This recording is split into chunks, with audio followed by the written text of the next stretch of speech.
Hey, Vincent, Oui. Vincent qui est adjoint à l'innovation au musée ambulant. Vincent a travaillé sur toutes sortes de choses pour le projet Une à Une, notamment un jeu de création électronique. Tu veux-tu nous en parler un petit peu? Oui, dans le fond, c'est un jeu là, qui réplique un peu ce qu'on appelle le pixel art, qui est un dessin là, pixel par pixel. C'est un jeu qui a été monté dans Unity, qui est un système, là, une plateforme de développement de jeu. Puis ce jeu-là roule sur un écran géant là, de 75 pouces de gros, qui se trouve être les mêmes écrans qu'il y a pour l'affichage publicitaire là, dans les... Genre à Times Square. Genre à Times Square. OK. C'est pas un écran de télévision. Non. C'est comme un écran... c'est même... des grosses pixels. Ouais. Fait qu'on voit là, la pixel physique, ils appellent ça un écran P4 parce qu'il y a 4 mm entre chaque pixel, fait que c'est assez des grosses pixels là. Fait que de proche, il y a vraiment un effet pixelé qu'il n'y a pas sur un écran d'ordinateur là, par exemple. Puis même quand on le touche, en fait, si vous avez essayé le jeu de Une à Une, on le sent aussi, n'est-ce pas? On sent les petits... Tout à fait, parce que chaque LED est une... On peut imaginer là, une petite ampoule là, miniature, fait qu'on sent là, chaque petite lumière, en fait, qu'on exactement, touche. Tout à fait. Puis à cet écran-là, on a installé un cadrage qui est infrarouge, qui est capable de détecter par triangulation, si on veut, l'emplacement du doigt quand on va toucher l'écran, fait que ça transforme cet écran géant-là en écran tactile. Ce qui nous permet après ça d'utiliser le jeu pour dessiner à même l'écran sans avoir à utiliser une souris ou quoi que ce soit. Fait que, Puis est-ce qu'on peut même, parce que pour nous, l'enjeu avec ce projet-là, c'est qu'on voulait avoir de la création de motifs avec la couleur, qu'on pouvait jouer sans avoir besoin d'aller sur un ordinateur, même avec une mitaine, hein, c'est un projet extérieur, fait qu'on voulait qu'il puisse avoir un doigt, une mitaine. Est-ce que ça fonctionne? Ça fonctionne bien dehors? C'est ça, ça fonctionne bien dehors, dû au fait que c'est un écran infrarouge et non un écran tactile conventionnel. Fait qu'il n'y a pas besoin de sentir là, aucune chaleur ou aucun contact, c'est vraiment des petits lasers là, invisibles qu'on voit pas à l'œil nu, qui est capable de savoir où ton doigt se situe. Fait que oui, on peut utiliser un objet, on peut utiliser une mitaine, c'est pas comme un téléphone où on est restreint vraiment avec le doigt. Fait que ça peut être avec n'importe quoi en fin de compte là, qui bloque le champ de l'infrarouge. Puis nous, ça nous arrive d'avoir des gens qui viennent jouer en famille à ça. On a des grands, des petits. Une chose que j'aime de ton jeu, en fait, c'est qu'on peut avoir plusieurs doigts qui se promènent sur le même écran, là, les petits lasers dont tu parles, ils attrapent plusieurs doigts en même temps. Il est capable d'en attraper jusqu'à 10 en simultané. Mais en simultané, c'est vraiment, on parle exactement en même temps, fait qu'on peut être plusieurs à jouer, puis avant qu'on soit 10 à vraiment rentrer un input en même temps, les chances sont minces. Fait qu'on peut être plusieurs sur le même canevas à juste dessiner le canevas est vraiment gros, c'est important pour nous qu'on puisse avoir joué en grand en fait, parce qu'on on s'inspire de petites pièces de perlage qui ont des petits motifs colorés, mais on voulait pouvoir amener ça sur une autre échelle un peu. Le canevas est très grand. T'en as fait plusieurs aussi, en fait. Il n'y a pas juste un seul panneau, là. Non, c'est dans le fond, l'écran lui-même est constitué de 6 panneaux, mais chaque canevas, la zone de jeu, on va les appeler comme ça, constitue 3 écrans. Fait qu'on a 2 zones de jeu là, vraiment distinctes. Oui, on va couper le bout, là. Fait que, donc c'est ça, chaque zone de jeu correspond à 3 écrans, donc on en a 2 au total, qui permet d'avoir jusqu'à 20 personnes là, en théorie qui pourraient utiliser le jeu en même temps. Après ça, c'est l'espace physique autour là, qui devient limitant. Mais... Puis chacun de ces panneaux-là était aussi... ils sont lourds. Oui, chaque panneau est... comme je disais, là, c'est des gros panneaux qui sont faits souvent pour être affichés là, dans le stationnement d'une épicerie ou des choses comme ça. Là, en rentrant à la ville, souvent, c'est les panneaux d'affichage. Ils doivent peser environ là, entre 60 et 70 livres chaque, ce qui fait là, qu'on n'a pas loin de 250-300 livres de poids à soutenir sur des peintures qui ont été faits sur mesure pour cet écran-là, parce que malheureusement, on peut pas trouver des peintures de ce format-là en quincaillerie. Là. Fait qu'il y a tout un système après ça d'accrochage pour l'installer puis permettre d'ouvrir l'écran. Parce que l'écran il est toujours rangé là, dans le cube, dans la boîte. Oui, parce qu'en fait, on a installé cet écran-là dans le cube, un camion cube de 16 pieds de long, qui fait que donc l'écran, quand le cube voyage, il est comme tassé à l'intérieur. Il est rabattu là, contre la paroi du cube.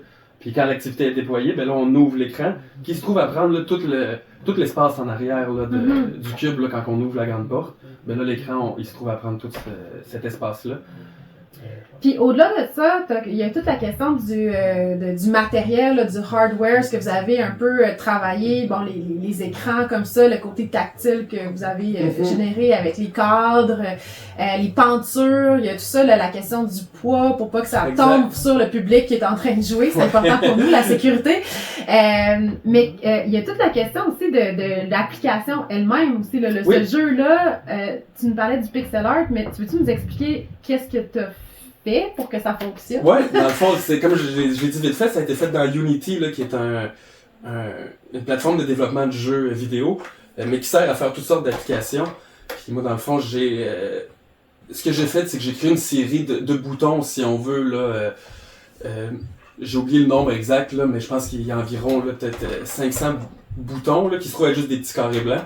Quand on clique sur cette pixel-là, qui se trouve être un bouton, elle va changer de couleur selon la couleur qu'on a choisie. Fait que c'est comme ça qu'on peut faire des patterns, des motifs. C'est en choisissant des couleurs, en allant changer un cube qui à la base est blanc, après ça on peut venir changer de couleur. Ouais. Puis on peut même, si je me trompe pas, on peut changer la couleur des cubes, mais on peut aussi changer la teinte en fait quand on pèse plusieurs fois sur le même sur une pixel, couleur, le même bouton en fait. Exact.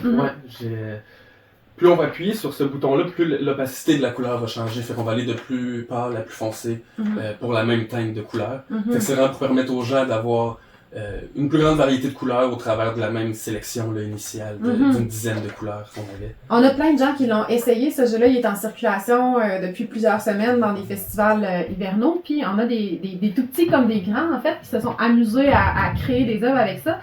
Ils s'inspirent des œuvres de perlage qu'ils ont vues, mais aussi toi, tu as traduit certains motifs qui viennent des œuvres de perlage pour les inspirer. C'était juste pour inspirer les gens, parce que c'est sûr, des fois, ça peut être un peu intimidant d'arriver devant un grand canevas blanc, puis on sait pas trop quoi faire. Fait que ce qu'on a fait, c'est qu'on a juste repris les œuvres de perlage qui sont dans l'exposition.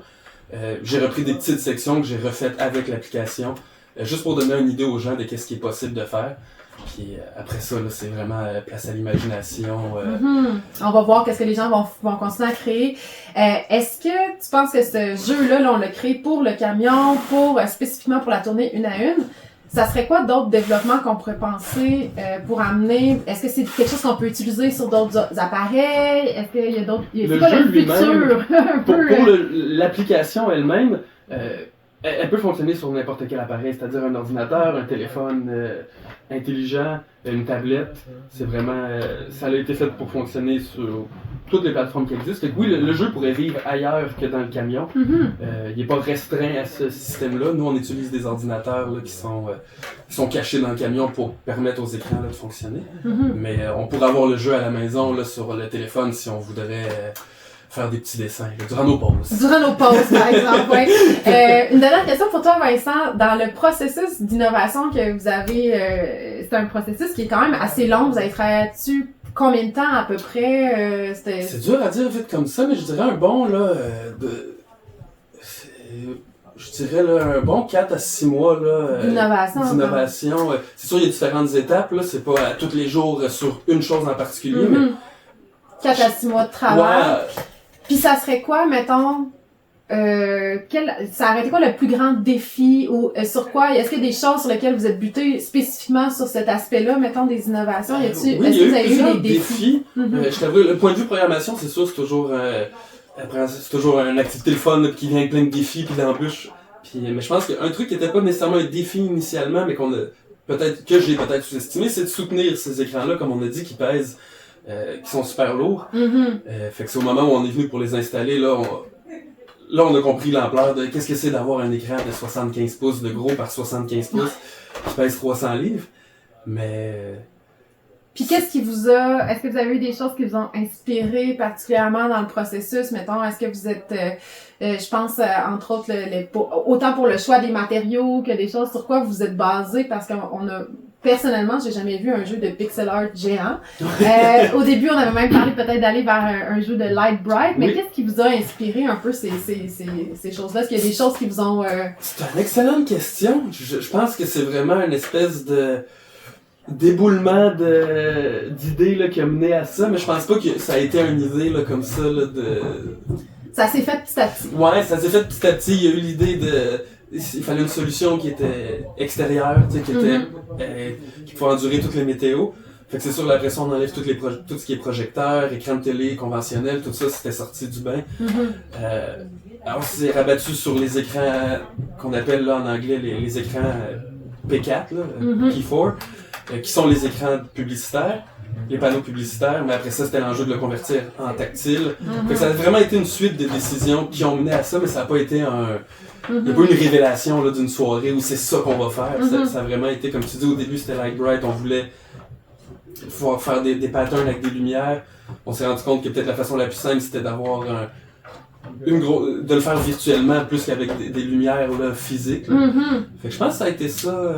Mais c'est intéressant ce que tu dis parce qu'au lieu de partir d'une idée où est-ce qu'on savait où est-ce qu'on allait aller puis on a travaillé vers ça, on a travaillé en réaction à des contraintes. Tu parles du fait que c'était froid, fait que là on enlève toute une série de technologies qui fonctionnent pas au froid, on se redirige, fait que c'est en fait des fois c'est du moment où on bute que c'est là qu'on innove. Exactement, en fait. C'est un peu là où je m'en allais avec l'innovation, c'est souvent quand on innove, c'est souvent des choses qui n'ont jamais été faites, là, puis par souvent je veux dire la plupart du temps. Fait qu'on y va souvent qu'est-ce qui fonctionne pas? Parce que c'est ce qu'on sait. Quand on innove, on sait pas nécessairement exactement ça va être quoi la solution finale, mais on sait qu'est-ce qu'on veut pas faire en chemin ou quelle solution ne fonctionnera pas. Fait qu'en éliminant ceux-là, veut pas, on restreint après ça les choix qui restent. Puis on finit par en laisser juste un qui est celui qu'on fait. C'est celui qu'on teste finalement.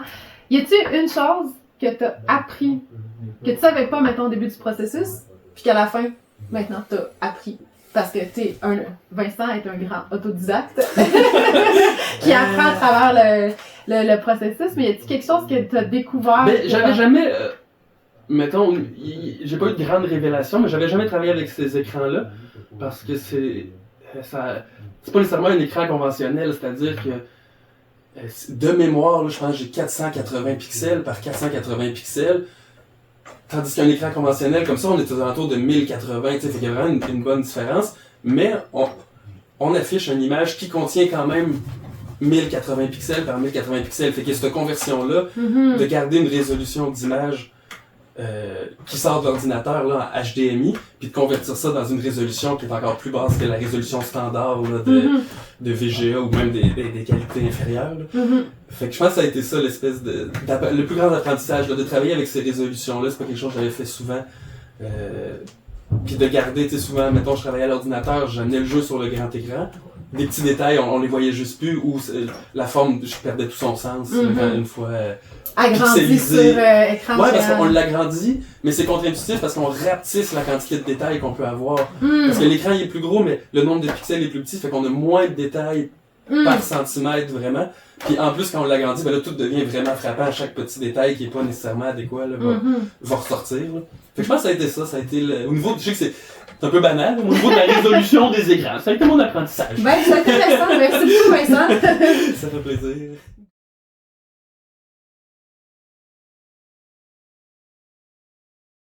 Bye! Bye. Bonne chance!